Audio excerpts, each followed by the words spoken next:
Hey guys, Joe Richardson here. So, with the recent news of the NAR settlement, I've been asked to provide my thoughts and opinion on this subject. Contrary to what many may think, there isn't and has never been a standard or typical realtor commission in our industry. There has not been a standard 6% commission. It has always been negotiable between the real estate agent and their client. I think NAR, their lawyers, and leadership have been doing a horrible job in communicating this to the public and general consumers. And there's been a lot of misinformation in the news about the role of realtors and how they are compensated. The normal process with a listing agent, also known as a seller's agent, will have a negotiated fee with the seller as part of the listing agreement. Then that listing agent, when they market and list the property on MLS, will inform potential buyer's agent that, hey, I have this property for sale. If you bring me a buyer and we close together, I will split my fee with you. Fiduciary responsibilities would still lie with the respective client. A seller's agent is working on the seller's behalf, and the buyer's agent is working for the best interest of their buyer, which should have been established by the buyer agency agreement. I'm not sure what the full impact on the real estate industry will be with this recent legal settlement, and we may not see anything right away, but I'm certain that there will be changes. Based on the details I'm reading of the settlement, the process where a listing agent disclosing the buyer agent's fee on MLS will go away. This will add an extra step for buyer's agent where they will have to contact the listing agent, inquire if there's any compensation, and get that compensation agreement done before showing a house or submit an offer for their buyer. Buyer agents will also have to adjust their business practices and re-emphasize the value that they provide. A good buyer's agent does more than just show homes, and it must be clearly expressed to buyers and to some extent sellers. A good buyer's agent plays an important role to ensure a smooth transaction for all. A seller trying to sell their house to an inexperienced home buyer that doesn't have a good buyer's agent can cause unneeded stress if this transaction is not smooth. Additionally, there shouldn't be any verbal buyer agency agreements.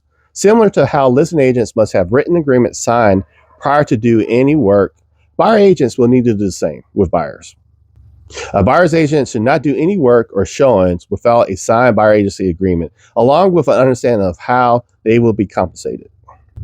A possible implication of this settlement is that sellers and listing agents may no longer offer compensation to buyer's agents.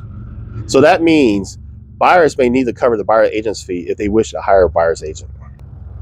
This overall will hurt buyers, especially first-time home buyers who have no experience in buying real estate. Buyers will be forced to cover an additional expense on top of needing to cover the down payment, closing costs, and if they're in North Carolina, the non-refundable due diligence fee.